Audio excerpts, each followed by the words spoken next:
funcionamiento del sistema o aparato respiratorio, porque incluye más componentes. ¿Ok? Así es que tener fisiología respiratoria. Sí. Doctor, ¿podría hablar un poco más fuerte porque mis compañeros... Ok. Vamos a acercar más el micro. Gracias. Entonces, cuando decimos de fisiología respiratoria, fundamentalmente es el objetivo fundamental es la oxigenación de las células o del tejido.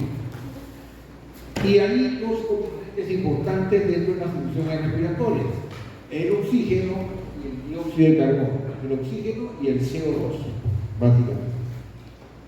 En el aire se tiene el oxígeno. Y en el aire también está el CO2. Está el oxígeno y tenemos el CO2 como componentes importantes. Ese oxígeno tiene que llegar a esta célula como un insumo para el metabolismo celular y para que esta célula genere energía.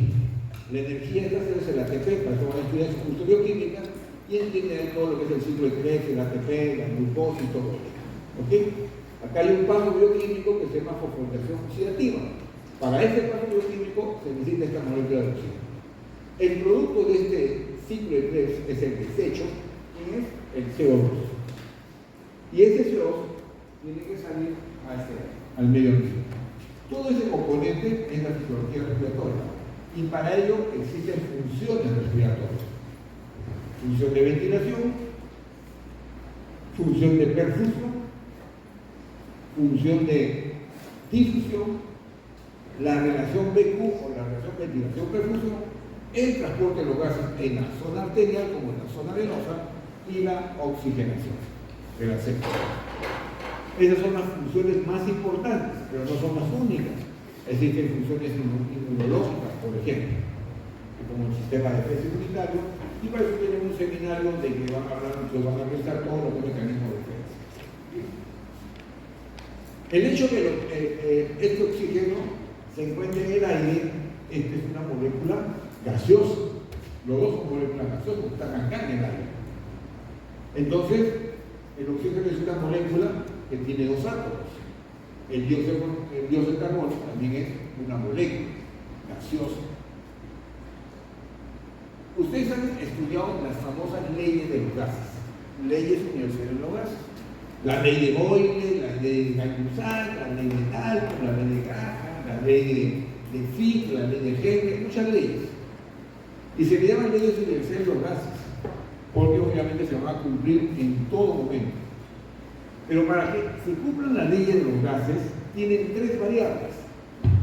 Si ustedes recuerdan: presión, volumen y temperatura. Resulta que el organismo tiene una temperatura de 37 grados centígrados. El medio ambiente tiene una temperatura ambiental, ahorita creo que estamos más o menos 27, 26 grados centígrados. Por consiguiente tengo la variable de temperatura. Tengo una variable de volumen porque yo manejo volúmenes pulmonares. Cada uno maneja sus propios volúmenes pulmonares. O sea, tengo la variable de volumen. Y la variable de presión de quién depende de las moléculas de gas en un compartimiento. Y esas moléculas de gas están ingresando a este compartimiento, que es el volumen de la capacidad vital, y esa presión, esas moléculas gaseosas se van a expresar en una presión. Entonces tengo las tres variables. Por ejemplo, esto de acá puede ser un alveolo, y cada uno de nosotros es una molécula de oxígeno. Nosotros estamos ejerciendo una presión de acuerdo al número de personas en este compartimiento que tiene un volumen estándar con una temperatura estándar. Imagínense que acá ingresan 500 personas, una encima de otra, no hay espacio. La presión del gas de la persona aumenta en este compartimiento. Imagínense que salen todos y se quedan dos personas, la presión del gas va a bajar, manteniendo constante el volumen y manteniendo constante la temperatura. Entonces es importante entender, y este concepto que estoy hablando de presión de un gas en base al número de moléculas del gas en ese compartimiento es fundamental para entender fisiología respiratoria. ¿Bien? Ello me lleva a un escenario que tengo que saber cuáles son las moléculas gaseosas que se encuentran en este aire. El aire tiene oxígeno en un 21%, tiene nitrógeno en un 78% y tiene otros gases en un 1%. De 100 moléculas gasosas, 28 corresponden a oxígeno, 78 a nitrógeno y 1 que son otros gases. En esos otros gases está el monóxido de carbono, está el dióxido de carbono, está el helio, está el argón, etc. ¿Quién nos interesa? El CO2, 0,03%. Tiene una cantidad tan pequeña de dióxido de carbono que existe en el aire ambiental. ¿Y eso por qué? Porque el dióxido de carbono es tomado por quién? Por el reino vegetal, en su proceso de fotosíntesis y libera oxígeno. ¿De acuerdo? Es por eso que, bien dicho, los bosques son los pulmones del planeta, efectivamente. Porque lo que están retomando el modelo ese. ¿Ok? Eso es lo que está tomando. Entonces, tenemos 21% de oxígeno y tenemos 0,3% de dióxido de carbono en el aire ambiental, que es lo que nos interesa. Este oxígeno va a ingresar, esta mezcla gaseosa va a ingresar a la vía aérea y va a ingresar, le vamos a llamar un aire inspirado. Estoy inspirando. Ingresa el aire. Al ingresar el aire, va a ingresar hasta la vía aérea. Y a esa vía aérea va a ingresar mediante una fracción inspirada de oxígeno. ¿Qué cosa es la fracción inspirada de oxígeno? Es la expresión del porcentaje de oxígeno en el aire inspirado. Si mi porcentaje de oxígeno en el aire inspirado es 21%, mi fracción inspirada es 0,21. Entonces, fisiológicamente, esta fracción inspirada es 0,21. Pero si yo modifico el porcentaje de oxígeno en el aire inspirado, mi fracción inspirada va a cambiar. Y eso ocurre, claro que ocurre en la oxigenoterapia. Cuando nosotros damos oxígeno a un paciente por cápsula nasal, por máscara, ventilación mecánica, etc., lo que yo soy un neumólogo, lo que estoy haciendo es cambiarle la concentración de oxígeno o el porcentaje de oxígeno en el aire inspirado. Y por consiguiente le voy a cambiar la fracción inspirada de oxígeno. Bueno, ejemplo. Yo puedo poner, ustedes han visto lo que es una cánula binasal. ¿De acuerdo? Todos saben lo que es una cánula binasal, lo han visto en la televisión, ahí que parece que está con una biblioteca. Y esta a un dispensador de oxígeno. Cuando a esta cánula binasal le ponemos 1 litro por minuto, este es un flujo, mi fracción inspirada de oxígeno se convierte en 0,24. 2 litros, 0,28. 3 litros, 0,32, 4 litros, 0,36, 5 litros, 0,40 y 6 litros, 0,44. Si ya se han dado cuenta, la proporción que está subiendo es 0,4 por cada litro que le doy en una cánula nasal, hasta 6 litros, partiendo que estoy dándole oxígeno al 100%. Cuando le doy la cánula nasal, lo que el paciente está haciendo es una mezcla gaseosa, porque está respirando aire ambiental más lo que le da la cánula. Y eso distribuye aproximadamente a esas fracciones inspiradas. Existen sistemas de Venturi, sistemas de Venturi. El sistema de Venturi es un dispositivo de oxigenoterapia que permite ser mucho más exacto en la administración del oxígeno. Y le va a dar una fracción inspirada que va de 0,24 a 0,50. El sistema de Venturi me da fracciones inspiradas de 0,24 a 0,50 dependiendo de lo que yo dispongo en ese sistema. Yo puedo disponer, darle 0,24, 0,28, 0,32, 0,36, 0,44, 0,40 y 0,50. O sea, yo puedo disponer eso. O sea, es una invitación. Quiero darle a mi paciente 0,50 y lo pongo en el sistema de Venturi a 0,50. ¿Okay? Luego tenemos las mascarillas simples. Las mascarillas simples le van a dar de 0,6 a 0,7 de fracción inspirada de oxígeno. Una mascarilla simple. De 0,6 a 0,7. Y las mascarillas con reservorio. Las mascarillas con reservorio son aquellas mascarillas que tienen una bolsa adicional. Algunos de repente han visto por ahí una mascarilla con una bolsa. Los pacientes que tenían COVID le poníamos rápidamente mascarillas con reservorio. Porque la mascarilla con reservorio me va a dar fracciones inspiradas de 0,8 a 0,9. Prácticamente me estoy dando respirar oxígeno puro, 90% de moléculas de oxígeno. Entonces, esa fracción inspirada de oxígeno puede ser modificable de acuerdo al oxígeno terapia. Usted no va a dar terapia porque es un tema de competencia del médico, pero tiene que saber, obviamente, qué implica eso. Cuando las moléculas de oxígeno ingresan a la vía, estas moléculas de oxígeno ingresan a esta vía aérea, se va a expresar estas moléculas en una presión inspirada de oxígeno. La cosa cambia, porque ya estamos hablando que hay un volumen y hay una temperatura corporal y están entrando las moléculas de oxígeno. Recuerden, a mayor número de moléculas, esa presión va a ir aumentando. Entonces, cada vez que yo vaya incrementando esta presión inspirada, lo que estoy haciendo es incrementar el número de moléculas. Porque acá estaba respirando 24%, de 100 moléculas, 24 son oxígeno. Acá está respirando 0,40. De 100 moléculas, 40 son oxígeno. Eso es lo que estoy cubriendo. O sea, le estoy incrementando el número de moléculas de oxígeno en el aire inspirado. Y eso automáticamente me va a incrementar esta presión. Porque esta presión depende exclusivamente del número de moléculas. Ahora bien,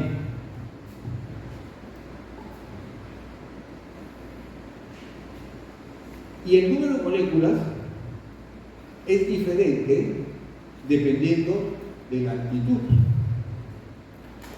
Y esta es la presión barométrica. Entonces, ¿qué cosa es la presión barométrica? Yo estoy parado acá a nivel del mar, nosotros estamos parados acá a nivel del mar, y sobre nosotros existe toda una atmósfera de presión, que es todos los gases que se encuentran en una atmósfera y que están dando una presión sobre un cuerpo. Esa es la presión barométrica. ¿Qué gases hay sobre mí? 21% de las moléculas que existen ahí son oxígeno, 78 son nitrógeno y otros. Y dan una presión sobre este cuerpo. Esa es una presión atmosférica y esa es una atmósfera. ¿Cuánto es la presión atmosférica de una atmósfera? ¿Recuerden? 760 milímetros de mercurio. O sea, no va a tener que la presión barométrica a nivel del mar es igual a una atmósfera y esta atmósfera es igual a 760 milímetros de mercurio. Y en la medida que yo me voy a la altitud, ¿qué es lo que pasa con la presión barométrica? En la medida que yo me voy a hacer el paso, ¿qué pasa con la presión barométrica?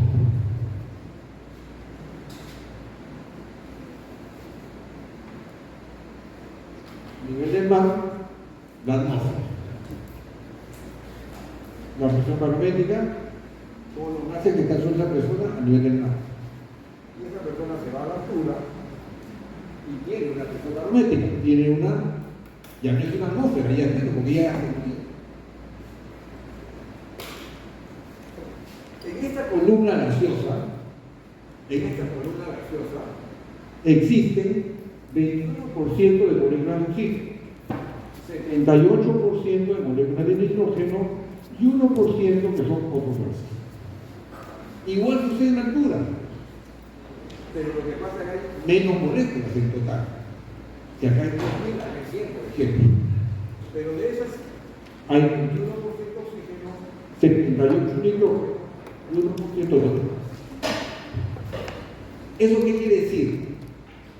Que el porcentaje de oxígeno a nivel del mar como en altura es el mismo, no está variando. Eso quiere decir que la fracción inspirada de oxígeno a nivel del mar y en altura sigue siendo la misma, 0,21. Pero sin embargo, la presión barométrica cayó porque tengo menos moléculas en altura, tengo menos atmósfera. Y al caer la presión barométrica, quien va a caer es esa presión inspirada. Pero la presión inspirada no cae porque hay menos moléculas de oxígeno, cae porque hay menos presión barométrica. Pregunta examen, ¿no? Entonces, la segunda variable es que la presión barométrica está influyendo en esa presión inspirada de oxígeno. Y la tercera variable es la temperatura. ¿Qué pasa con la temperatura? Hay una investigación interesante en el laboratorio que es la siguiente. Tienen un Pyrex y al cual le amarramos un globo de látex en la punta del Pyrex. El Pyrex lo encendemos la hornilla y ¿qué va a ocurrir? Ocurre eso. ¿Qué significa? Que he incrementado la temperatura, las moléculas son las mismas, supone que tengo 10 moléculas,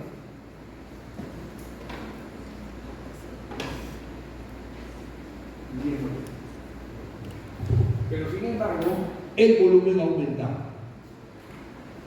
Miren, ¿eh? Usted puede hacer el experimento. 2 Pyrex, amarran un globo y el Pyrex lo pone en una hornilla. ¿Estoy ingresando aire? No. Prendo la hornilla y uno ve que el globo parece que se infla. Pero el globo no le estoy metiendo aire. Lo que estoy haciendo es que el aire se está dilatando, porque adentro siguen siendo las mismas moléculas, porque no le estoy ingresando moléculas. Entonces, ¿qué me está diciendo? Que la temperatura, el incremento de la temperatura, manteniendo constante la presión del gas, incrementa el volumen. ¿De acuerdo? ¿Qué hubiese hecho yo? ¿Qué hubiese pasado si en vez de poner esto, hacemos lo siguiente?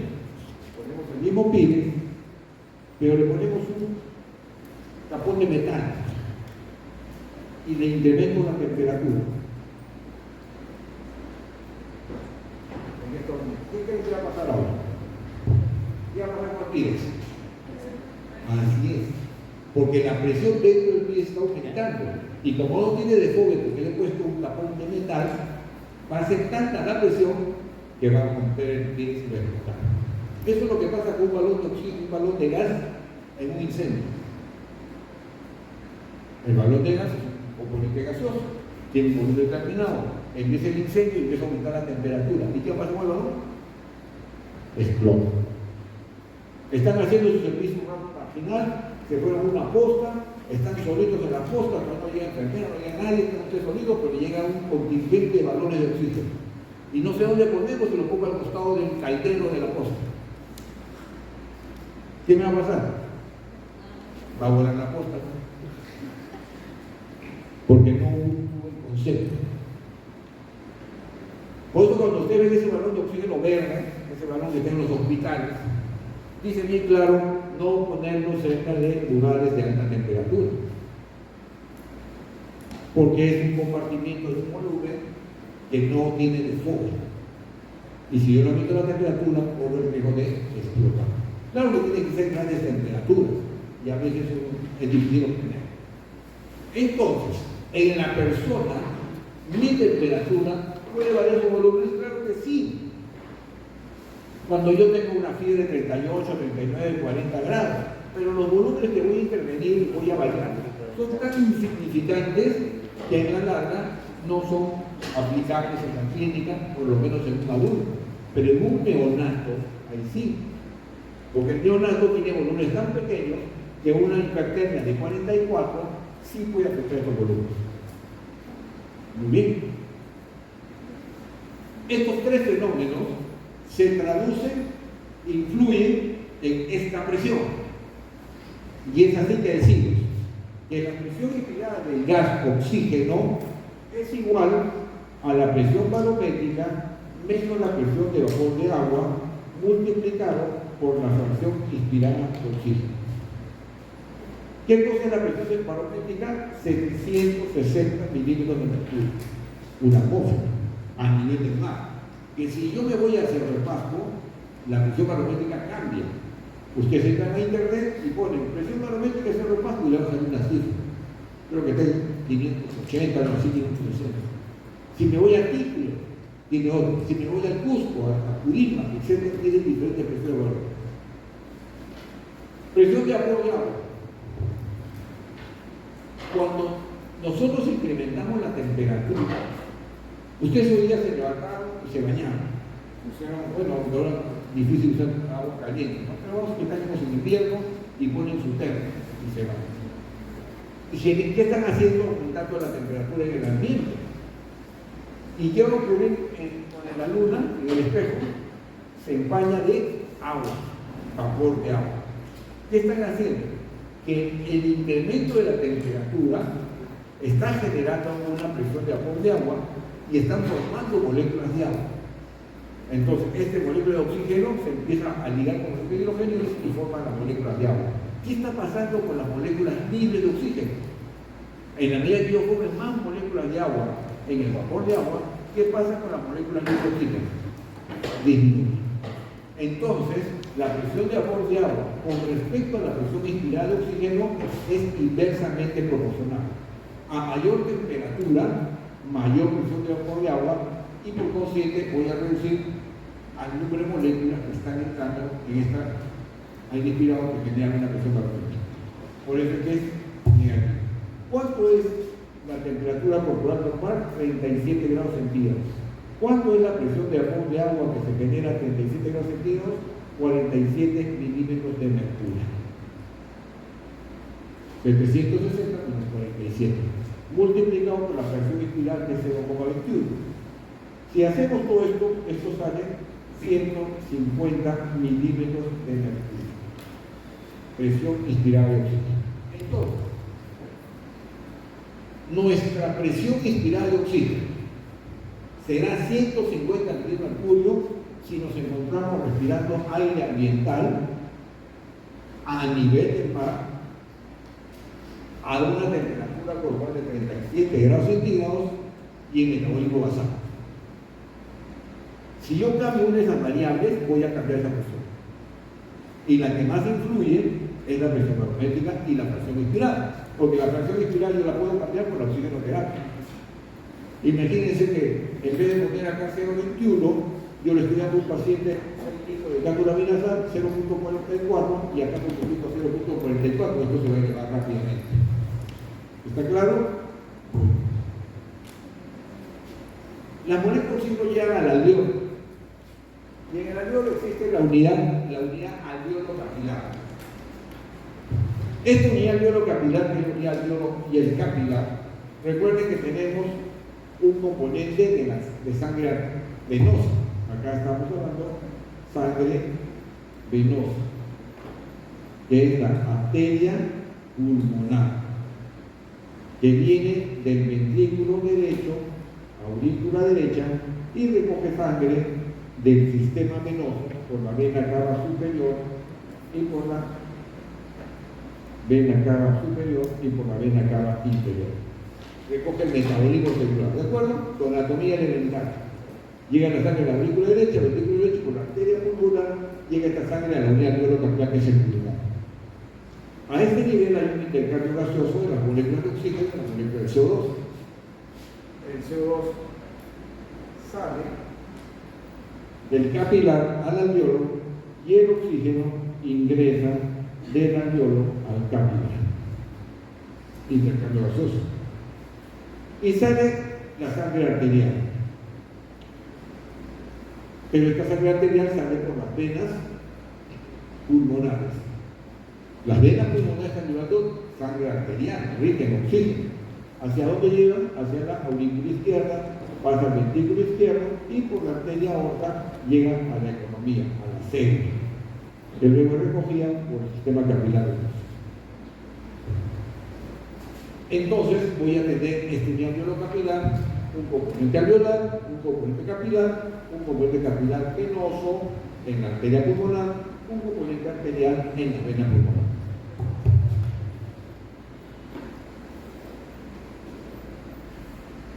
Es así que a nivel de este alveolo, primero, estas moléculas de oxígeno que se encuentran en el alveolo también se van a expresar en una presión alveolar de oxígeno. mayúscula. A nivel de la sangre venosa, la molécula de oxígeno se expresa en una presión venosa de oxígeno. Y a nivel de la sangre arterial, la presión de oxígeno se expresa en una presión arterial de oxígeno con minúscula. Siglas internacionales. Siglas internacionales. La presión alveolar de oxígeno es igual a la presión inspirada menos presión inspirada menos la presión arterial de CO2 entre una constante que se llama índice respiratorio, que es 0,8. Entonces, presión alveolar es igual a presión inspirada menos la presión del CO2 entre presión arterial de CO2 entre una constante 0,8. Eso me está diciendo en la fórmula que la presión alveolar es directamente proporcional a la presión inspirada. Si la presión inspirada va a caer, automáticamente cae la presión alveolar. Si yo elevo la presión inspirada, automáticamente elevo la presión inspirada.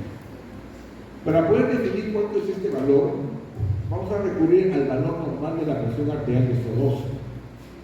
Entonces, por acá viene la presión venosa de CO2 y por acá también existe una presión arterial de CO2.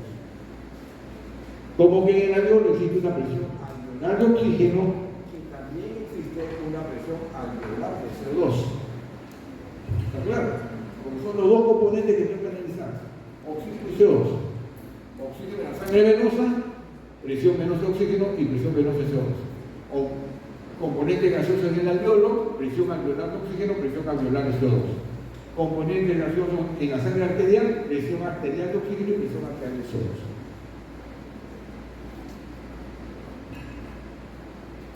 Entonces, el valor de esta presión arterial de CO2, fisiológicamente hablando, es 40 milímetros de mercurio en metabolismo basal.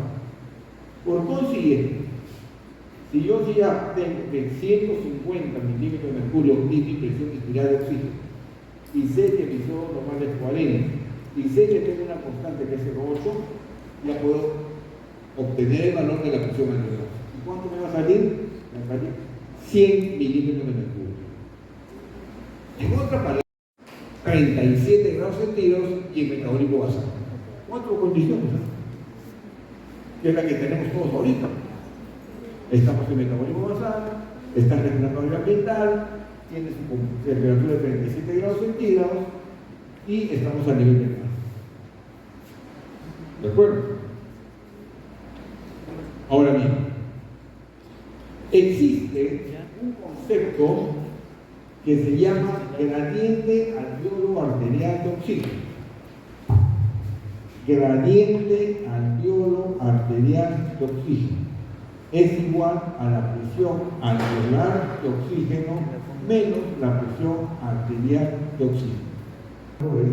Dos variables. La variable saturación de oxígeno y la variable presión de oxígeno. Y más o menos como una curva aproximadamente así. A 100 milímetros de mercurio, de oxígeno, saturo mi hemoglobina en aproximadamente 95 al 100%.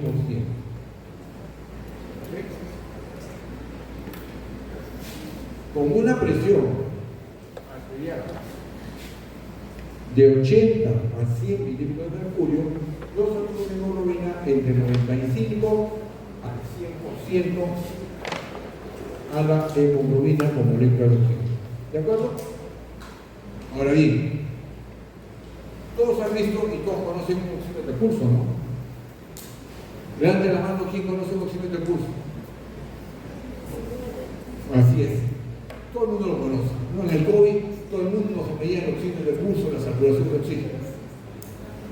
Ese aparatito me está midiendo el porcentaje de oxígeno en la hemoglobina. Eso me está diciendo. Cuando me lo ponen y el valor normal es 98%, ¿qué me está diciendo? Que toda mi hemoglobina que yo tenga, el 98% de ellas están ocupadas con moléculas de oxígeno. Eso me está diciendo.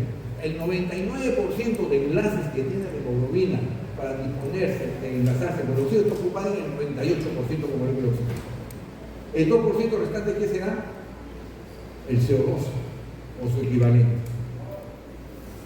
Bueno, lo normal es que mi hemoglobina esté saturada al 95 al 100%. Y para que yo facture esa hemoglobina al 95 al 100%, tengo que tener esta presión de oxígeno. De 80 a 100, es la presión normal. En la medida que esta presión de oxígeno cambia, ¿qué va a pasar con la saturación? Va a caer. Y es así. 60 milímetros de mercurio, 60 milímetros de mercurio de oxígeno y sangre arterial, mi saturación va a estar aproximadamente en 90%. Ya no es normal, ya está por debajo del 95%. Si esto va a 40 milímetros de mercurio, la saturación va a estar en aproximadamente 75%. Eso según la curva de oxígeno de la hemoglobina, y se cumple la vida real. ¿Por qué es importante? Porque sabemos que la presión arterial de oxígeno normalmente es de 80 a 100. Por consiguiente, cuando esta presión arterial de oxígeno sea menos de 80 milímetros de mercurio, ya no es normal y se va a llamar hipoxemia. Esas hipoxemias es menos cantidad de oxígeno en sangre arterial. Puede ser leve cuando esto está entre 80 a 70 milímetros de mercurio. Puede ser moderada cuando está entre 70 y 60 milímetros de mercurio. Y puede ser severa cuando está menos de 60 milímetros de mercurio. Y menos de 60 milímetros de mercurio, automáticamente estoy saturando menos del 90%. ¿Está claro? De ahí la importancia de la saturación. O de ustedes tienen una práctica de oximetría de pulso. Les van a dar su oxímetro de pulso, y se van a poner su dedito, van a estar mirando, jugando con los oxímetros de pulso. Pero en la práctica todos van a tener normal, la gran mayoría, por no decir todos. Por ahí hay algunas causas que pueden bajar la saturación sin necesidad de que caiga la presión de oxígeno. Acá todos tenemos presión de oxígeno normal, porque si no, no estaríamos acá. ¿De acuerdo? Estaría en una emergencia, en un espasmo, etc. Pero están acá, por consiguiente están aparentemente debe estar todo normal.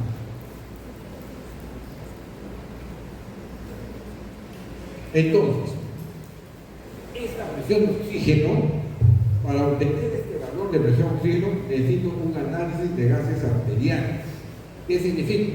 Que tengo que sacar una muestra de sangre arterial y llevarlo a un equipo para procesar, que se llama analizador de gases. Y le dije que no existe emergencia en el mundo, por más pequeña que sea, que no tengo un analizador de gases. Si no, no hago emergencias.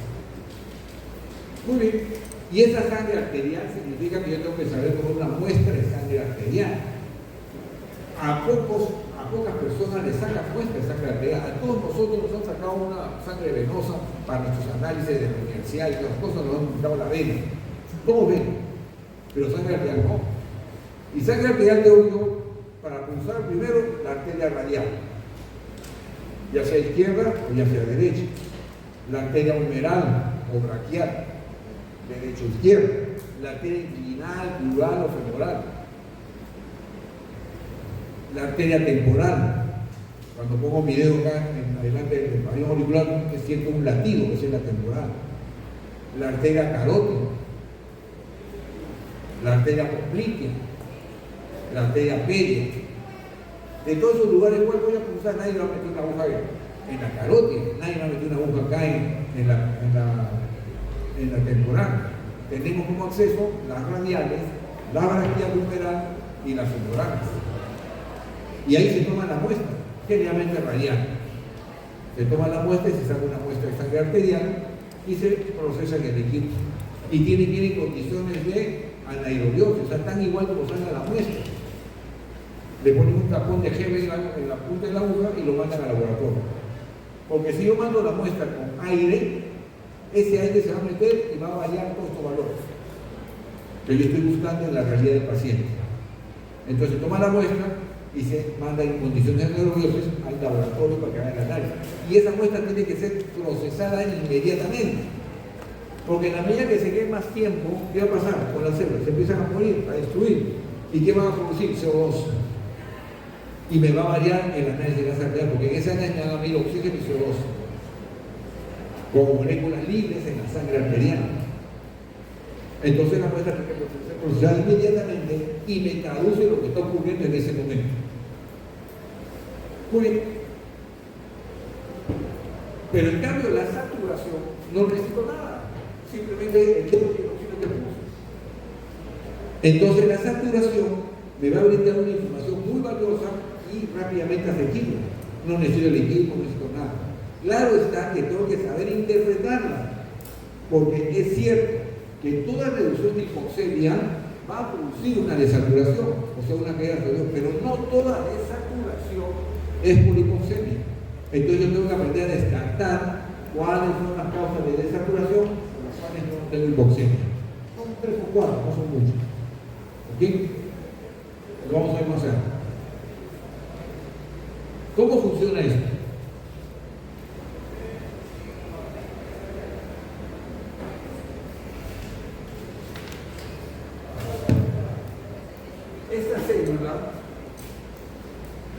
Esta célula que está ahí entra en un estado, voy a poner un ejemplo que entra en un estado hipercatabólico, que es una célula muscular que empieza a hacer ejercicio. Yo voy a una faja sin fin y empiezo a correr. Mis músculos empiezan a hacer actividad física y empiezan a consumir energía. Mi sistema circulatorio empieza a mandar más sangre.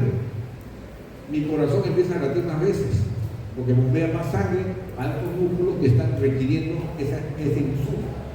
Yo respiro más veces y empiezo a aumentar mi frecuencia respiratoria. Ustedes están haciendo deporte y están sintiendo taquicardia y están respirando rápido. Y en la medida que hacen más deporte, eso empieza a incrementarse su frecuencia cardíaca y su frecuencia respiratoria. ¿Qué está ocurriendo? Que esta célula entró en un estado hipercatabólico.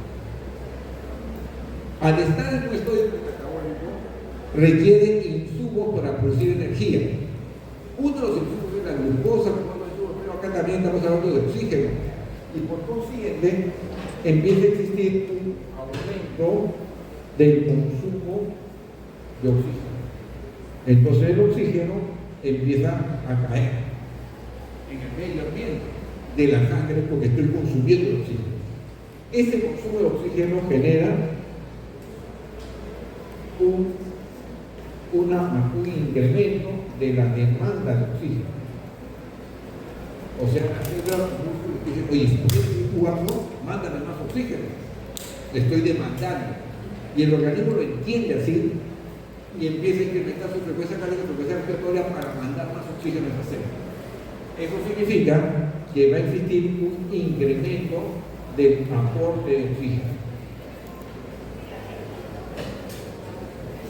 A un mayor consumo hay una mayor demanda y el organismo tiene que tener un mayor aporte para satisfacer las necesidades metabólicas de la célula.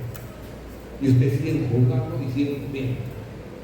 Va a haber un momento en que mi aporte no va a satisfacer las demandas. ¿Y qué va a pasar? Me canso y detengo y pido cambio. Ya no doy más. ¿Qué va por mí? Y me siento. Bajó mi consumo de oxígeno. Yo estoy agitado. Y poco a poco mi frecuencia respiratoria y mi frecuencia cardíaca se van a empezar a normalizar. ¿Por qué? Porque ya no estoy teniendo el mismo consumo de oxígeno. He bajado el consumo de oxígeno. He bajado el consumo de oxígeno, ya no funciona. Voy a hablar fuerte para que puedan escuchar al fondo, ¿de acuerdo? ¿Me escuchan? Entonces, al haber mayor consumo, hay mayor demanda y debe haber mayor aporte. A su vez que hay este estado hipercatabólico, esta célula que produce CO2, produce mayor CO2. Entonces, en ese estado hay consumo de oxígeno y hay producción de CO2. Acá tenemos nosotros el callado de la aorta y tenemos la carótida interna. Carótida interna y callado de la aorta. En ellas existen lo que llamamos los quimioreceptores periféricos. Unos corpúsculos celulares que están detectando estas variaciones de las concentraciones de oxígeno y CO2 en la sangre. Esta disminución de oxígeno va a actuar sobre el callado de la aorta y sobre la carótida interna. Este incremento de CO2 va a ser detectado también por esa carótida interna. Ellos le van a mandar la información por intermedio del par craneal 10 y el par craneal 9, que es el glosofaríngeo y el vago, le mandan la información al centro respiratorio. El centro respiratorio está obviamente en la protuberancia. Ahí está el centro respiratorio. Vamos a ver que hay dos núcleos en el cuello. El núcleo amnésico, neumotáxico, grupo dorsal y grupo medular. Dorsal y ventral medular. Ese es el centro respiratorio. A su vez, en el centro respiratorio los quimioreceptores centrales. El de la carótida interna y el callado de la aorta le llamamos los quimioreceptores periféricos. Estos quimioreceptores centrales se encuentran en la lectomeninge del cuello y están detectando los valores de CO2, iones y pH del líquido cefalorraquídeo, que son similares a lo que está ocurriendo en sangre. Entonces acá tenemos este CO2 directamente al centro del cerebro también, mediante los hidrogeniones, el CO2 y el pH. Le informan a los quimioreceptores que está ocurriendo un incremento de hidrogeniones, un incremento de CO2 y una caída de pH. ¿De acuerdo? El centro respiratorio le dice los quimioreceptores centrales le dicen al centro respiratorio. Entonces la información está llegando al centro respiratorio por dos vías, por los quimioreceptores centrales y los quimioreceptores periféricos. El centro respiratorio analiza esta información y va a soltar un impulso. ¿Por qué? Por el nervio frénico. Recuerden que tenemos acá la vía aérea.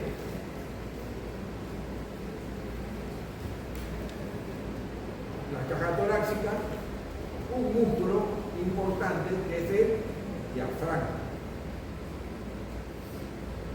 Este nervio frénico viene y inerva este diafragma. Como está habiendo una disminución de oxígeno e incremento de CO2, llegando esta información envía por el nervio frénico, el diafragma se contrae. Cuando el diafragma se contrae, este diafragma se aplana. El diafragma derecho-izquierdo es una cúpula. Tomo el hombro y he hecho esto. Se ha aplanado el diafragma. Mientras que estoy sometiendo la fuerza. Porque una vez que relajo esto, el diafragma regresa a su posición habitual. Ese cambio genera lo siguiente.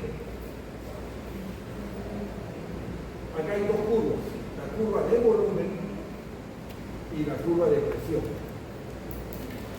que es diferente a la presión de los gases. Este es milímetro de mercurio, que es la presión que ejercía la molécula gaseosa en el compartimiento, en el alveolo o en la sangre. Esta es una presión de fuerza, centímetros de agua. Cuando este diafragma desciende, ¿qué genera en la caja torácica? Genera una presión negativa. Genera una presión negativa. Es como que yo tengo una jeringa y bajo el émbolo de la jeringa. Dentro de la jeringa, ¿qué presión se generó? Cuando bajé el émbolo, presión negativa. quien hizo que el aire se desplace de un ambiente de mayor presión a un ambiente de menor presión. ¿De acuerdo? Eso es lo que está ocurriendo. Cuando viajo el diafragma, lo que está ocurriendo es de que genera una presión negativa en la caja torácica respecto a la presión de oxígeno. Y a su vez, en cada evento expiratorio, estoy botando más moléculas de CO2. ¿Está claro? Ese incremento de frecuencia respiratoria va a estar en relación a ese consumo de oxígeno. A mayor consumo, o sea, a mayor esfuerzo, mayor estado hipercatabólico, mayor consumo, mayor demanda y mayor aporte. ¿Está claro? Resulta que este centro respiratorio puede estar influenciado por la corteza cerebral. Ustedes están respirando y nadie se está percatando cómo está respirando. Pero sin embargo, yo agarro y digo en un momento, voy a tomar aire hondo. Ya tomo aire hondo. Y eso lo estoy haciendo en forma voluntaria. Porque ese centro respiratorio tiene una influencia cortical, porque recuerden que la voluntad se encuentra en la corteza. Al tener una influencia cortical voluntaria, yo digo, voy a tomar aire y voy a aguantar la respiración. Y aguanto la respiración. Lo respiro. 10 segundos, 20 segundos, 30 segundos, 40 segundos. Mis quimioreceptores le están diciendo al centro respiratorio, respira. Se está consumiendo el oxígeno. Y yo le estoy diciendo, no respires. ¿Quién va a llegar un momento? ¿Quién es más fuerte? El quimioreceptor. El mecanismo autónomo.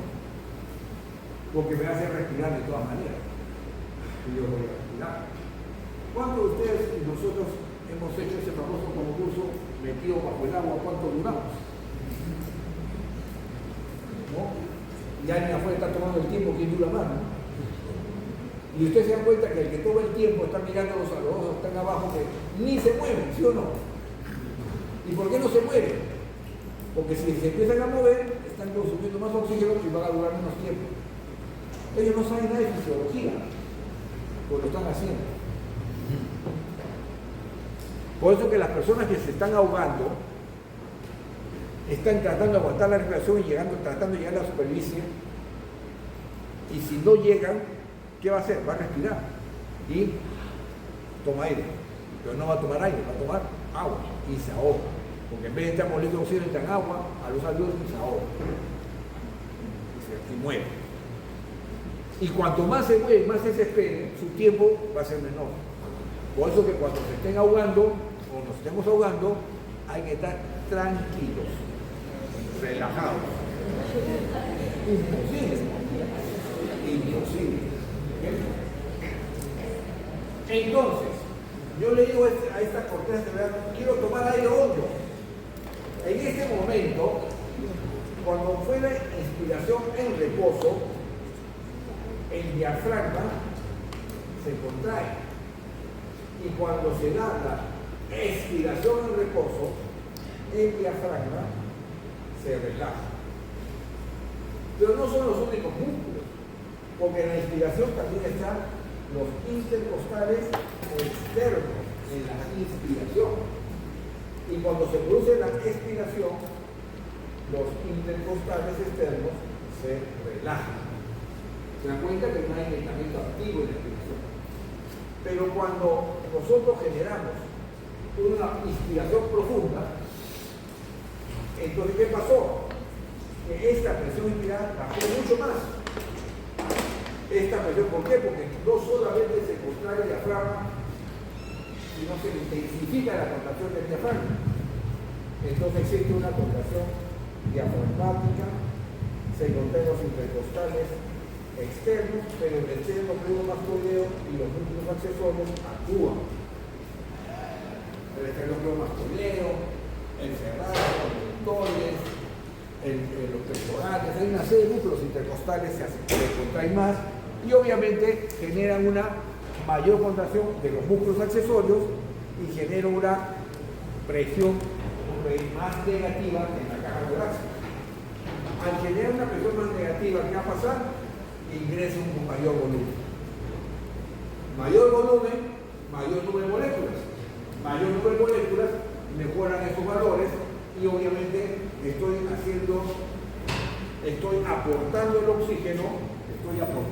oxígeno a esta demanda. Claro, por eso incrementamos la frecuencia cardíaca y la amplitud. Después, ¿qué ocurre? Se relajan los músculos. Al relajarse los músculos, la presión vuelve a ser cero. Eso hace que salga esta cantidad de volumen. Y en ese volumen que sale, ese CO2 que se está produciendo. ¿Qué ocurrió acá? Relajación de los músculos.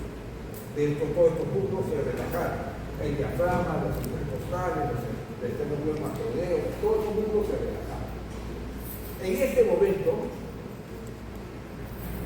momento, al final de mi expiración, inspiré y expiré. Al final de mi expiración es el punto de equilibrio. ¿Por qué es el punto de equilibrio? Porque cuando yo estoy al final de la expiración en reposo, el aire ni entra ni sale. Porque cuando yo estaba en la expiración, estaba generando presión negativa en mi caja torácica y el aire estaba entrando. Sigue entrando. Ahí todavía no estoy en balance.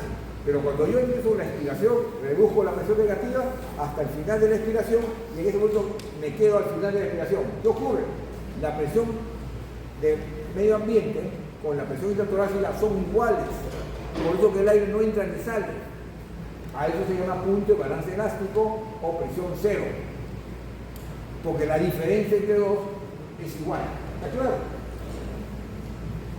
En ese momento, presión cero, yo voy a botar aire.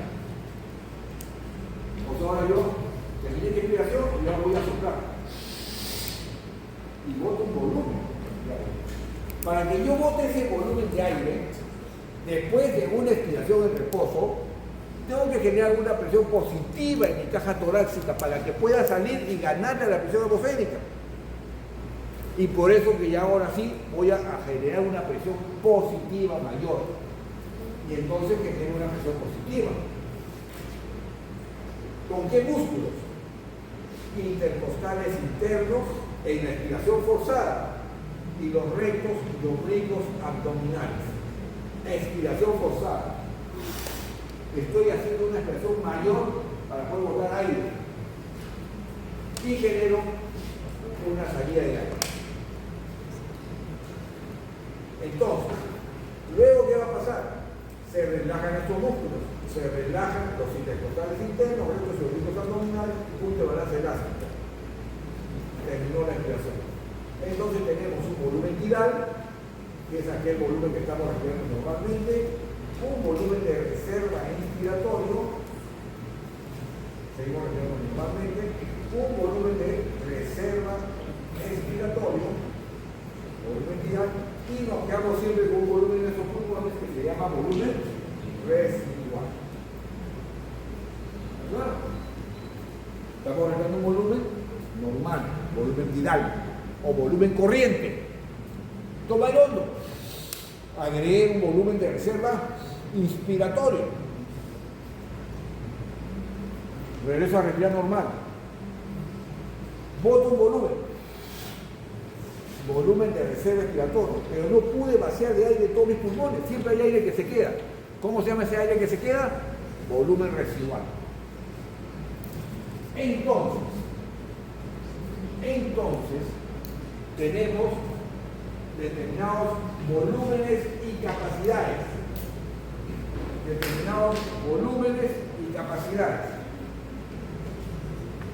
15 minutos más. ¿De acuerdo?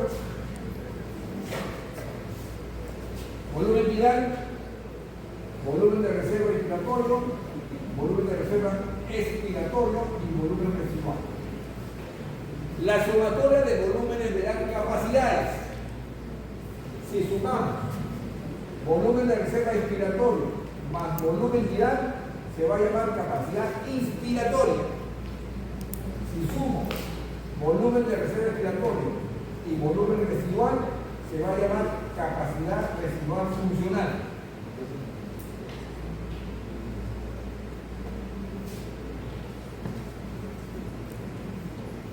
Capacidad residual funcional. Si sumamos los tres volúmenes recambiables, reserva expiratoria, volumen vital y volumen de reserva expiratoria se va a llamar capacidad vital. Si sumo todo, capacidad pulmonar total. ¿Está claro?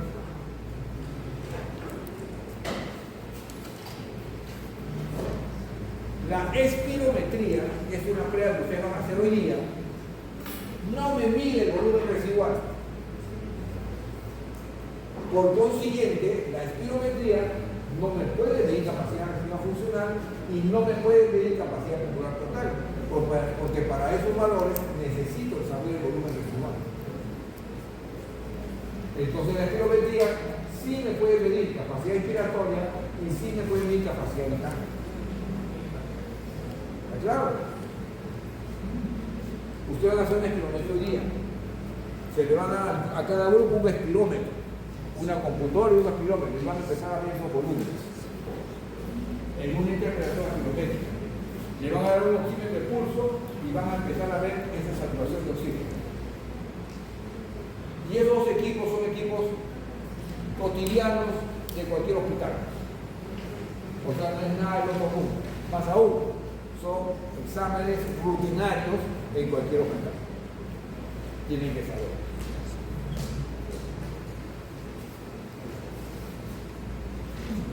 Este centro respiratorio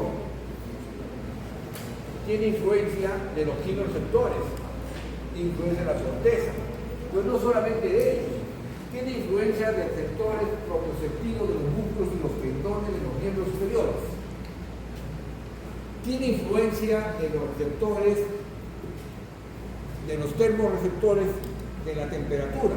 Por eso que la persona que hace fiebre incrementa la frecuencia respiratoria. El dolor intenso influye sobre la frecuencia respiratoria y me la puede bajar. Un dolor leve me puede incrementar la frecuencia respiratoria. Un dolor intenso me puede bloquear directamente la frecuencia respiratoria. Influye la presión arterial, influye los receptores de estiramiento del parénquima pulmonar, como es el reflejo Hennig-Breuer o el reflejo de deflación, que ya vamos a explicar. O sea que el centro respiratorio no solamente responde a los quimioreceptores, responde también a la corteza cerebral y la voluntad.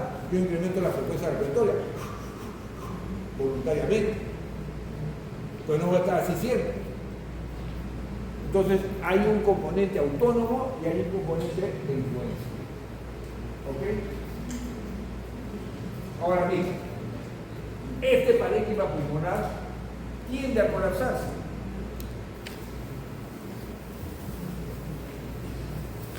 Por eso que el alveolo tiende a colapsarse. Y el alveolo no se colapsa porque genera un surfactante. El surfactante es un fosfolípido que lo produce el neumocito tipo 2 a partir del 7º mes de gestación. Y ese surfactante que está haciendo tapiza las membranas alveolares, las células alveolares, y reduce la tensión superficial intraalveolar. Al reducir la tensión que hace, reduce la posibilidad de colapso. Pero si no hay surfactante, ¿qué va a ocurrir? Se va a colapsar el alveolo. Y eso ocurre en el recién nacido prematuro. Por eso que el recién nacido prematuro va a una incubadora y a ventilación asistida. ¿Hasta cuándo? Hasta que esos neumocitos maduren y sean capaces de producir surfactante y puedan ventilar adecuadamente. Ya estoy hablando con propiedad y la palabra exacta. Por otro lado, la caja torácica tiende a expandirse. Y entre ambos está el espacio pleural que tiene presión negativa. Este espacio pleural siempre va a ser presión negativa, tanto en la inspiración como en la expiración. En cambio, esta presión transpulmonar o transtorácica se puede hacer positiva en algún momento, mientras que la presión pleural nunca se hace positiva, siempre es negativa. Todo el evento que analizamos el comportamiento de los gases está en relación a las leyes generales de los gases, el primer capítulo del libro. Todo el evento nebular está en relación al famoso control de la respiración. Es un capítulo. Todo el evento de este músculo, caja torácica y pulmones se llama mecánica pulmonar, que es otro capítulo. Y el resultado de esta mecánica pulmonar son los volúmenes y capacidades. Este evento es mecánica pulmonar y este evento es volúmenes y capacidades. ¿Qué se traducen en estos volúmenes y capacidades? Sobre mecánica pulmonar ocurre lo siguiente.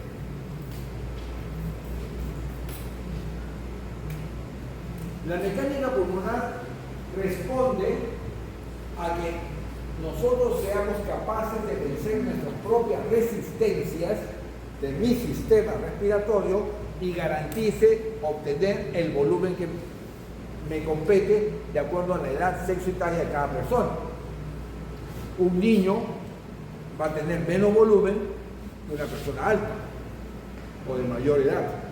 Dos personas de la misma edad, de la misma talla, pero uno es sexo masculino y sexo femenino, el sexo masculino va a tener mayor volumen. Dos personas de la misma edad, del mismo sexo, pero diferente tamaño, el más alto va a tener mayor volumen. O sea, hay variables de edad, sexo,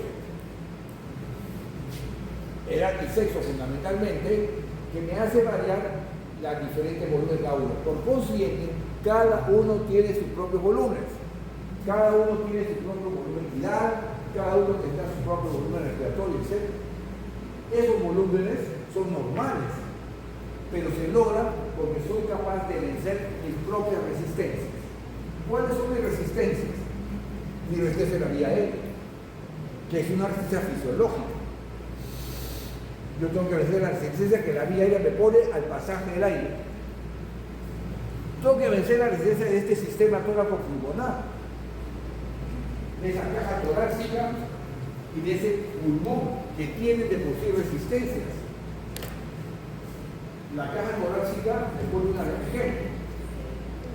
Para que yo pueda ventilar y llevar oxígeno al alveolo, tengo que vencer esta resistencia. Imagínense que yo estoy acá echado y alguien viene y me pone un costal de cemento de 50 kilos en el tórax. Para que yo ventile, tengo que generar una fuerza necesaria que sea capaz de vencer esa resistencia y garantizar mis 800 centímetros cúbicos de volumen tirado. ¿Se dan cuenta? Tengo que vencer mis resistencias. Fisiológicamente están venciendo esa resistencia, pero fisiopatológicamente de repente no pueden vencer la resistencia. El asma. El asma es una enfermedad que produce broncoespasmo. Y por consiguiente, al producir broncoespasmo, ¿qué va a hacer con el flujo de aire? Le genera una resistencia. Entonces yo quiero garantizar que ingrese el mismo volumen, tengo que vencer esa resistencia. ¿Y cómo voy a lograr vencer esa resistencia? Haciendo más esfuerzo y se traduce en estos músculos accesorios. Estoy haciendo más esfuerzo porque quiero vencer mi resistencia. El asma es muy frecuente. Se calcula que la prevalencia del asma es entre 5 a 10% de la población adolescente. 5 a 10%. Acá hablamos 50 personas. 50 de ustedes. Si yo le saco 5%, 2.5. Si saco 10%, 5. Acá debe haber entre 2, 3 hasta 5 asmáticos. Epidemiológicamente hablando. Levante la mano, ¿quién tiene asma? 1, 2, 3, 4. Epidemiológicamente hablando.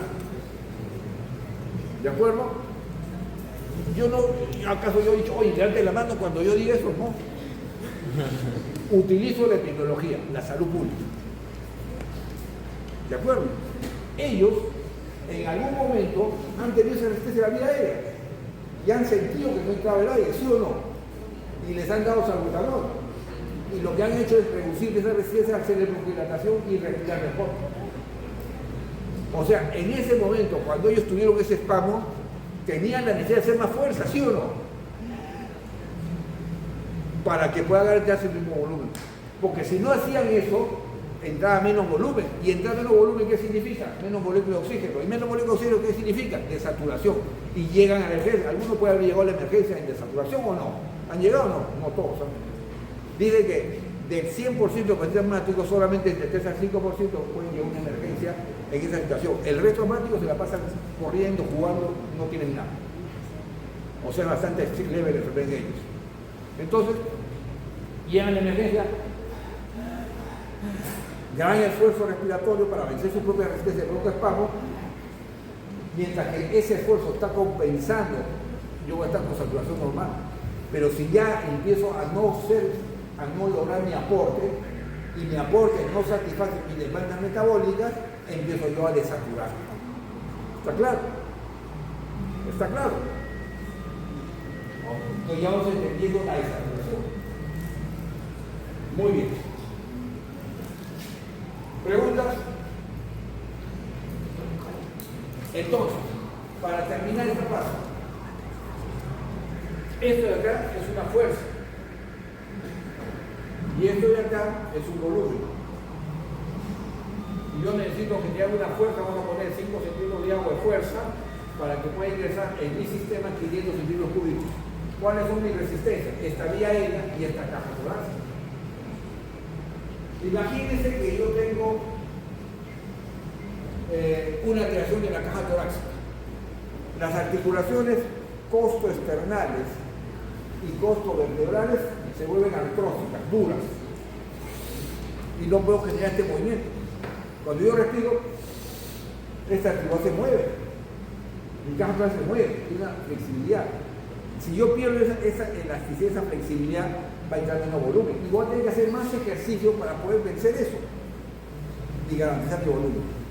Entonces estoy venciendo esa resistencia. Esa es la resistencia torácico-pulmonar. Y la otra resistencia es la vía aérea. ¿De acuerdo? Y de acuerdo a eso, yo venzo esta resistencia. Y la venzo y me da una compliance. ¿Qué es una compliance? Es una relación entre volumen y fuerza. La fuerza que necesito ejercer para vencer mis resistencias y garantizar mi volumen.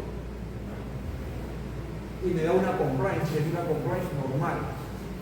Cada uno tiene su propia compliance, porque cada uno tiene su propio volumen y su propia resistencia. No podemos pretender que tengan la misma resistencia, porque no son del mismo tamaño. Esta compliance se puede elevar o puede disminuir cuando se desplaza. Si yo tengo una compliance disminuida o una compliance aumentada, ¿qué significa? Una compliance disminuida, que el mismo volumen ingresa a mayor fuerza. O si ejerzo la misma fuerza, ingresa menos volumen. Compliance disminuida. Compliance aumentada, ¿qué significa? Que el mismo volumen ingresa con menos esfuerzo y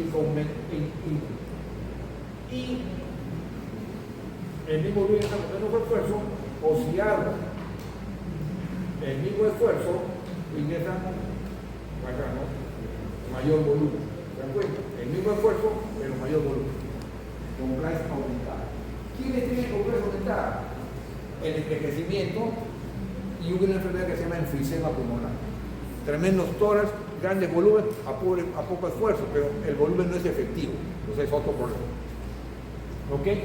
La mayoría de enfermedades tienen compliance disminuida. Una gestante, el abdomen aumenta por el producto, comprime el diafragma y le disminuye el volumen. Tengo que hacer más esfuerzo para respirar. La compliance disminuye. Si se me cae una viga en un accidente, se me cae una viga en el pecho. El ejemplo, me puse un saco de cemento en el tórax, mi compliance disminuyó, porque tuve que hacer más esfuerzo para ganar el mismo volumen. ¿Está claro? Ese es compliance. Esa es parte de mecánica pulmonar. Muy bien. ¿Preguntas? Si no hay preguntas, pasamos a... Las diapositivas se las voy a pasar después, para ganar tiempo. Son prácticamente 3:30. ¿Me puedes pasar la diapositiva de la página? Ya se acabó todo. No se preocupe, porque ya hemos hablado cerca de 100. Pone la clase de práctica. Las diapositivas, les voy diciendo de ahorita, tienen menos información de la que yo he puesto yo. Si se dan cuenta, tienen menos información. ¿Ok? Y cuando pongamos la diapositiva, prácticamente cada uno me va a durar 10 segundos. O ya lo dije ya. ¿Preguntas?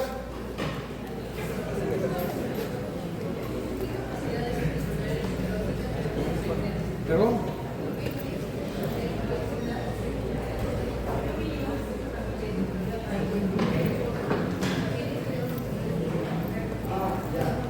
Existen varias fórmulas cuando uno hace una fórmula de computarizado. Tendrás que arreglar. Como es el hondo, cuando dice la activación forzada y boté todo el volumen, y en el primer segundo boté un volumen. Ese volumen que boto en el primer segundo se va a llamar volumen de retorno forzado en el primer segundo. ¿Está claro? Así puede haber un volumen en el segundo segundo, en el tercer segundo, en el cuarto segundo y en el sexto segundo. El total de que boté, ¿qué cosa es? La sumatoria de los tres. ¿Qué cosa es eso? Capacidad vital. Pero como es una activación forzada, se va a llamar capacidad vital forzada. ¿Está claro?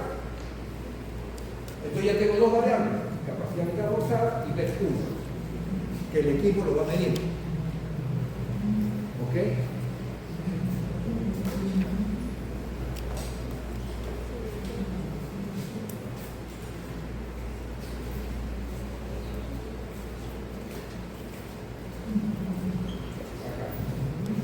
Ustedes se dan cuenta, dice FBC, capacidad vital forzada, FEB1, volumen de retorno forzado y primer segundo, y después dicen F1 sobre capacidad vital. ¿Qué significa? ¿Qué porcentaje es este F1 de esta capacidad vital? Es un porcentaje. ¿De acuerdo? Y son las tres variables que me permiten interpretar una espirometría. ¿Ok? Entonces, pero para yo poder interpretar una espirometría, tengo ciertos requisitos, que son los que voy a enumerar ahora. Para poder interpretar una espirometría, necesito que la espirometría sea de una buena calidad. ¿Qué cosa es? Espirometría de calidad. Espirometría de calidad. Tiene que tener tres condiciones. Uno, ya lo dije, inicio rápido. Dos, terminación adecuada. Este es 6 segundos. Y tres, no artefactos. ¿De acuerdo? Entonces son tres condiciones. El inicio súbito lo van a ver en esta curva, flujo volumen. Ahí, en la primera, ¿ves? Inicio súbito y un vértice. Así se tiene que graficar. La sombra es el valor normal de la persona. Y las rayitas que ven ahí, de diferentes colores, porque están superpuestas una con otra, son tres pruebas que se deben superponer, es lo que hace el paciente, o lo que hacen ustedes en la prueba, el voluntario. Entonces, sopla intensamente. Si la persona no sopla intensamente, la prueba va a ser así. Mal. Tiene que hacer esto. Y esto se va a lograr cuando sopla intensamente. Toma el hondo. Aguanta el dedo, sopla. Pero si agarra, toma el hondo, sopla. Se hace una meseta. Eso no se quiere. Tiene que ser una aspiración potente, fuerte, intensa. Toma el hondo, sople. Y en lo poco que uno lo sigue soplando. Entonces, ¿qué va a ocurrir? En el primer segundo va a botar la mayor cantidad de volumen. Esta es una curva flujo-volumen y una pizarra es una curva volumen-tiempo. Si ustedes se dan cuenta, en la tercera gráfica tiene las dos curvas. La curva volumen-tiempo y la curva flujo-volumen. Las tres tienen las tres curvas, las dos curvas. Cuando ven la raya sería volumen-tiempo y cuando ven el triángulo es la curva flujo-volumen. ¿Ok? Entonces, una espirometría adecuada que en la curva flujo-volumen se vea ese ascenso vertical y ese verde. Segundo, para que sea adecuada, el segundo criterio es que la curva volumen-tiempo dure más de 6 segundos. Si usted ve acá en segundos y la raya está llegando a más de 6 segundos aproximadamente. ¿Ok? Y la tercera variable, para que sea calidad, es que no tenga ningún artefacto. O sea, que la curva sea limpia. Miren todas las curvas con todos sus artefactos. Y eso porque tose, porque habla, porque respira mal, etc. Entonces, tiene que haber libre artefacto. Cuando sale eso, se borra. Y la práctica tiene que volver a hacer una prueba. El promedio que hacen las personas en las pruebas no son más de 8 maniobras.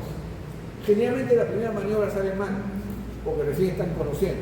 La segunda maniobra ya sale mejor y la tercera mucho mejor. Y ahí la tienen que repetir 3 veces iguales. Cada maniobra dura 6 segundos. O sea, su práctica puede durar 15 minutos y acabaron todos. ¿De acuerdo? Y ahí ya se quedan repitiendo. Una vez que la maniobra es libre de artefactos, miren cómo sale cuando es todo libre de artefactos, entonces decimos que se puede interpretar, básicamente. ¿Cómo se interpreta? Miren. Primero, maniobra de calidad. Esto significa que es la maniobra. Luego, yo tengo que decir la maniobra es reproducible. Y luego que es reproducible, recién interpreta. Yo no puedo interpretar si no es reproducible o ya es mala calidad. ¿Está claro? O sea, primero que tengo calidad. ¿Y la calidad que nos da? La gráfica. La gráfica me dice la calidad. Ascenso vertical, vértice, terminación adecuada y libre artefacto. Esa es gráfica. Una vez que yo digo en una maniobra de buena calidad, repito 3 maniobras. Paralelamente yo voy a ver si es que la maniobra es reproducible. ¿Qué cosa es reproducible? Reproducible significa que estas 3 maniobras que están figurando acá, prueba 1, prueba 2, prueba 3, ¿no? Miren la capacidad vital, FBC. 3.78, 3.73, 3.68. ¿Qué significa? 3 litros 780, 3 litros 730, 3 litros 680 centímetros cúbicos. La diferencia entre esas 3 pruebas no debe ser más de 200 centímetros cúbicos. 3 litros 680 a 3 litros 780, ¿cuánto es la diferencia? 3.680 a 3.780, 100 centímetros cúbicos, está menos de 200, es válido. La segunda, el BEF1, el mismo criterio, no más de 200 centímetros cúbicos. 3 litros 130, 3 litros 100, 3 litros 50. ¿Cuánto es la diferencia? El menor es 3 litros 50 y el mayor 3 litros 130. De 50 a 130, ¿cuánto hay? 8 y 5, 13, 80 centímetros cúbicos. Menos de 200. Es válido. Ese criterio dice que la prueba es reproducible. ¿Está claro? Si no se cumple ese criterio, yo no puedo pasar al tercero, que es interpretación. Ojo, en el examen yo le pongo una epimetría y le voy a poner A, obstructivo, B, restrictivo, C, mixto, D, normal, E, ninguno. ¿Está claro? La respuesta es ninguna cuando no sea interpretable. Por más que tiene la gráfica, por más que tiene los valores. Porque puede ser que no sea interpretable porque los valores están mal, porque hay mucha diferencia, ¿está claro? ¿Okay? Entonces, las preguntas son así, y les voy a poner una estimometría, o sea, sencillamente una estimometría. Y ustedes tienen que identificar. Muy bien. Una vez que ya dije que era reproducible, me voy a la interpretación. Y la interpretación está en el algoritmo. Primero veo que cómo está el tifenol. Entonces, tengo dos criterios para hacer la interpretación. El tifenol y la capacidad vital.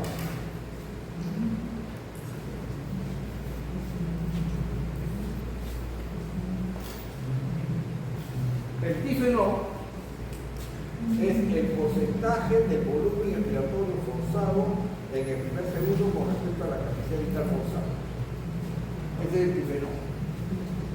La capacidad vital forzada y el BEF1. Son los 3 parámetros, de acuerdo a lo que tiene la espirometría. Empecemos con la capacidad vital, que es el más sencillo. El valor normal de la capacidad vital forzada, es cuando la capacidad vital forzada medida es mayor al 80% de la capacidad vital forzada prevista. ¿De quién es la prevista? Dependiendo de la citalla, cada uno tiene su propia capacidad vital. ¿De acuerdo? O sea, si la que me mide el equipo es más del 80% de la que es prevista, eso es normal. Si es menos del 80%, no es normal. BEF1 es igualito. El valor normal del BEF1 es cuando el BEF1 pedido es mayor al 80% del BEF1 previsto. ¿Está claro?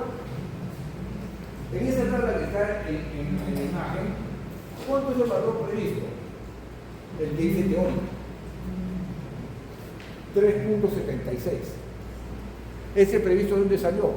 Cuando ustedes pusieron el dato en el espirómetro, la edad es de esos datos. Para esa persona, su capacidad vital es 3.760. ¿Cuánto ha hecho el DESA? 3.780. Ah, está por encima del 100%, por eso que el porcentaje le sale 101%. ¿Cuánto es lo que me pide? No menos del 80%. Ah, es normal. ¿Verdad? El valor del B1 es lo mismo. El B1 medido es 3.13. El B1 previsto es 3.11. Está por encima. Ah, está por encima del 100%, ¿sí o no? Por lo que le sale también 101%. Ah, es normal. A mí me interesa que esté con 180%. ¿Ok? El tífeno. El tífeno tiene una definición diferente.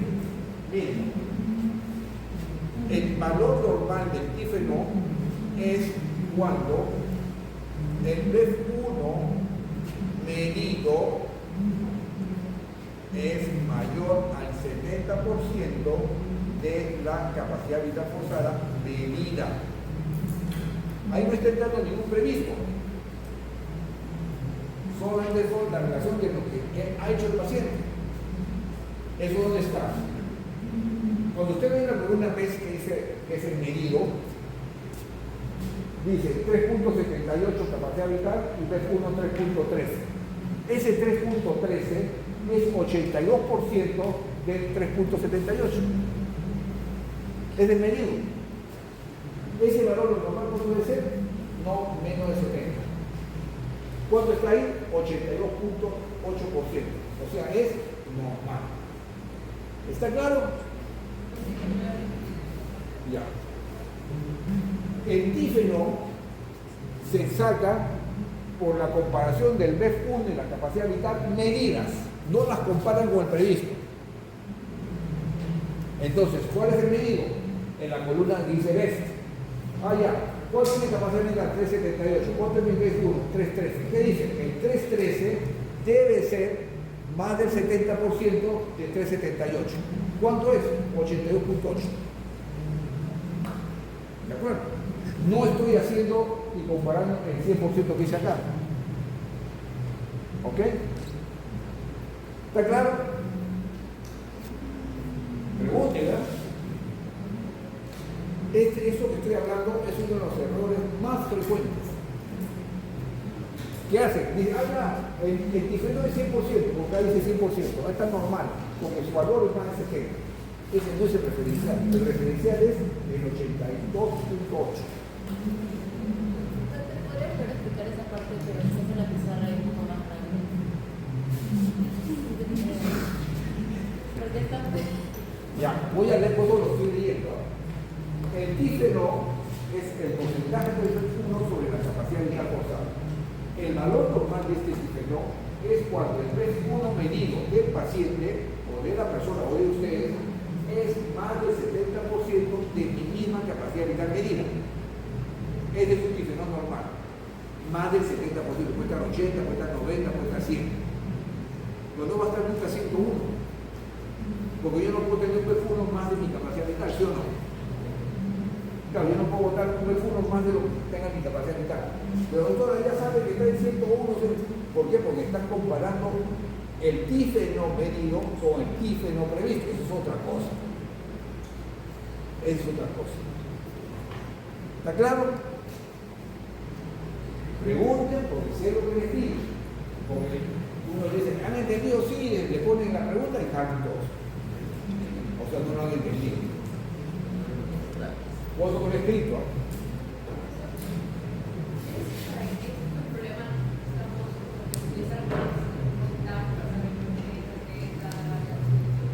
¿Por qué porcentaje? Porque a mí me dices tú, por ejemplo, tú me dices, doctor, mi capacidad vital es 4 litros y 300. ¿Estoy bien o estoy mal? No sé, porque yo no sé cuál es la capacidad de cada uno de ustedes. No es como que, doctor, yo vengo con una glucosa de 180, hasta se elevado, porque todos tienen la misma glucosa. Acá yo no sé cuáles son las capacidades, pero es diferente que tú digas, mi capacidad vital está en el 70% o hasta abajo. ¿Me entiendes? O sea, el porcentaje es lo que estandariza el valor. Ese porcentaje tiene una definición. ¿Qué es eso de PES, que es el punto para realizar la cálculo para tener una referencia al momento de hacerlo en la práctica? A ver, lo que ocurre es eso. Cuando uno pone el dato, es como un percentil. O sea, en la computadora, el kilómetro, saca ese valor de acuerdo a la edad, al sexo, a la talla de la persona que se hace la prueba, le saca el valor. Y eso porque hay un percentil de normalidad entre personas de Latinoamérica que ya salió valor normal. No es lo mismo hacer una tabla de Europa, japonesa, de la India con nosotros. Nosotros tenemos la propia frontera, entonces la tabla es latinoamericana. De acuerdo a esta tabla salen esos valores. De acuerdo, es como un percentil de recién nacido, ¿no? Debe empezar tanto a los 3 meses, a los 4 meses, a los 5 meses. Percentiles de normalidad. Igualito es esto. Entonces la computadora ya tiene ese percentil. Ahí ya olvídense de hacer el cálculo, porque no tiene finalidad. En el computador lo hace el 70%. No. La computadora le está saliendo eso, ¿no? O sea, la computadora le está saliendo el valor. Claro. FMH, yo bajo 2018. ¿Ah? FMH, yo bajo 2018. FMH, todo mayúscula. Guión bajo 2018. Esta es la contraseña escrita.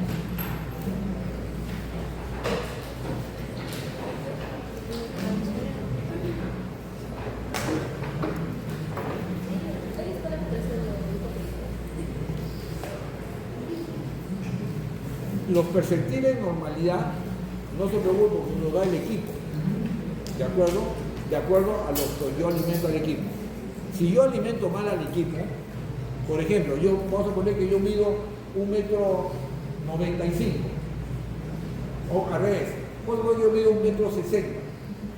Y en vez de poner 1,60 m me ponen 1,95 m. ¿Qué va a pasar? Me van a sacar el cálculo para 1,95 m. Y cuando yo haga mi valor normal, me va a salir bajo. Porque yo voy a tener menos volumen. El equipo entonces me va a recortar porque está bajo. Por eso que se usa la edad y la talla, que son los valores más importantes. ¿Está claro? Ese valor me da el valor normal. Por eso que yo tengo que poner lo que es real. Por eso que en el mundo real, la enfermera lo mide, lo talla, lo pesa al paciente y le mide el DNI. Y con el DNI saca la fecha de nacimiento y saca la edad. O sea, no se fía en el dato de por ejemplo, no, ¿cuánto mide? 1,90. Y me fío que yo mido 1,70. Me sale bajo.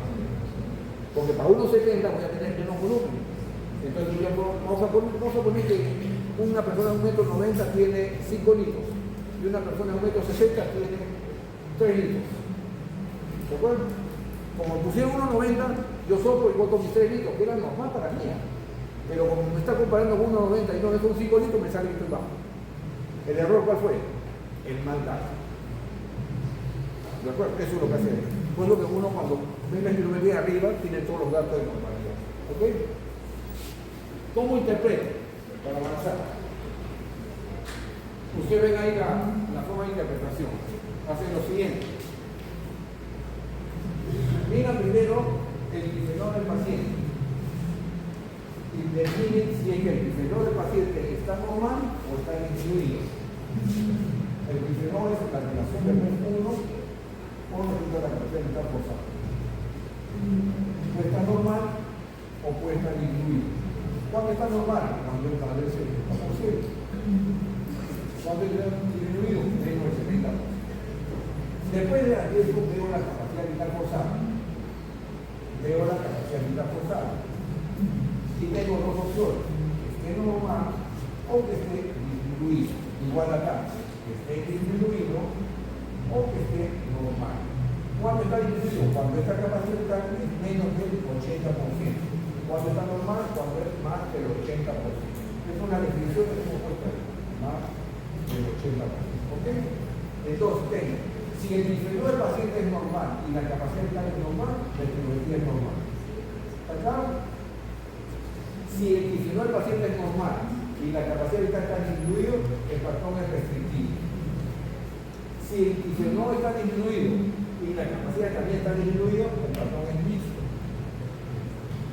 Y si el bifenol está disminuido y la capacidad vital está normal, el patrón es obstructivo. Bien sencillo. Dicho eso, yo puedo decir lo siguiente. Quien define el patrón obstructivo es el bifenol menos del 70%. Quien define el patrón restrictivo es la capacidad vital menos del 80%.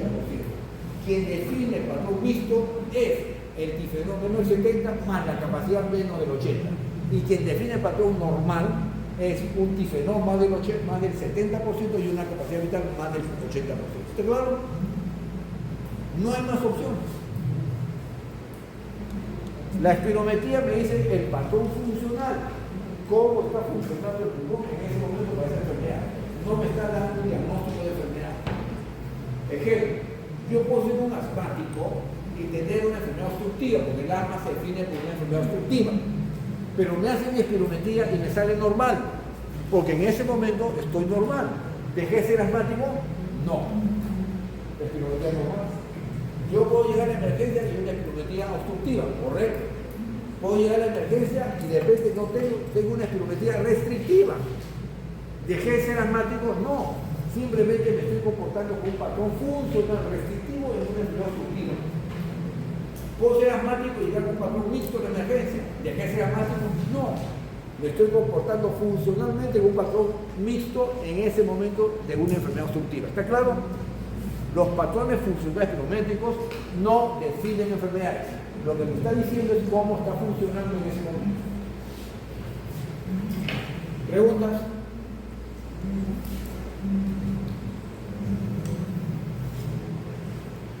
Acá lo mismo. Entonces, recuerden.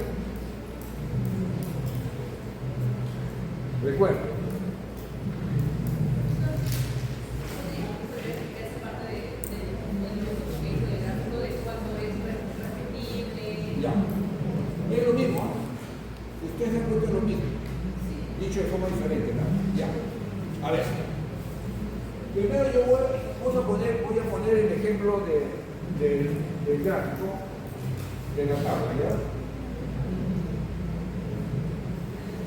Ahí. Yo tengo esa tabla. Ya decidí que las maniobras son buenas. Hay 3 maniobras buenas por la curva, ¿no? Inicio súbito, vértice, termina más de 6 segundos y no hay artefacto. Perfecto. Después agarré y medí mi tablita y dije que es reproducible. Perfecto. Ahora voy a interpretar. Ojo, esos 2 pasos los tienen que hacer. Si yo en el examen no le pongo la gráfica, ustedes asumen que la gráfica es normal. Y le pongo solamente la tabla. Ya veo mi reproducibilidad. Después le pongo una tabla y pongo 378, el otro está en 320 y el otro está en 250. Definitivamente no es reproducible y menos voy a interpretar. ¿Está claro? Para que sea reproducible, tiene que tener la diferencia menos de 200 centímetros cúbicos. Si no hay esa diferencia, no es reproducible. Y si no es reproducible, no es interpretable. O sea, yo no puedo dar un diagnóstico de una prueba mal hecha. Sirve eso de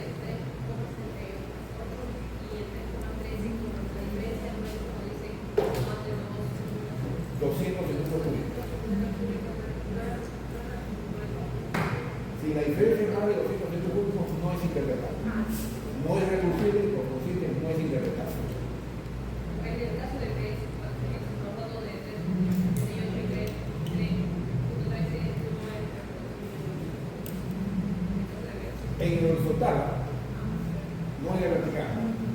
O sea, 378, 373, 368. Prueba 1, prueba 2, prueba 3. En la misma parámetro de función de la capacidad vital es reproducible.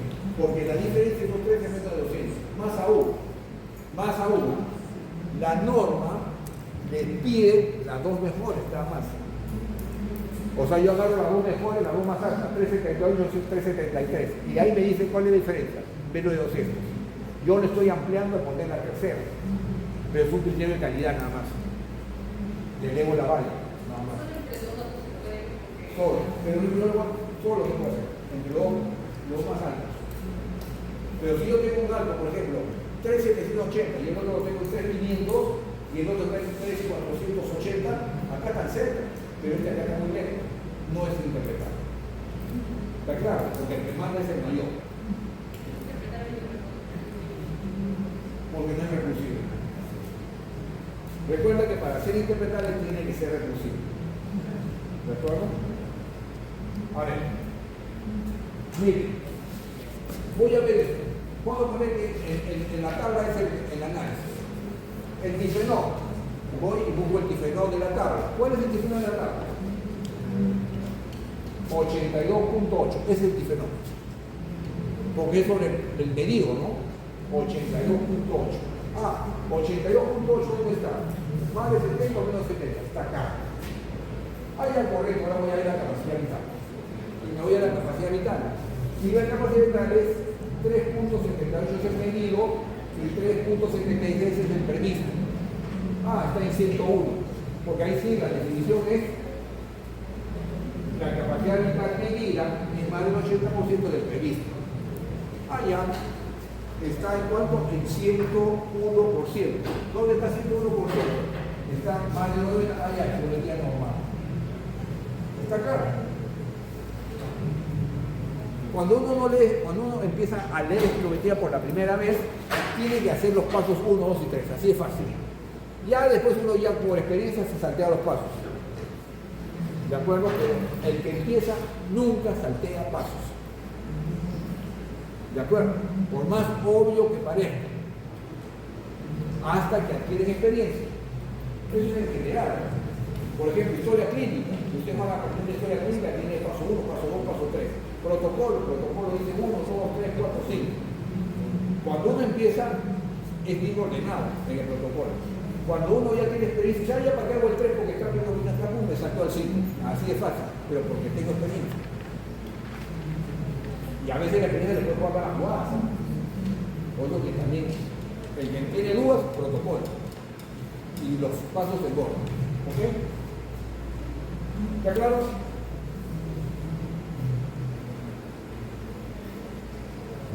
Ya nos hemos pasado ya. Ya, entonces vamos al laboratorio. Yo le voy a ayudar con un par de equipos y ahí ya se quedan ustedes, ¿no?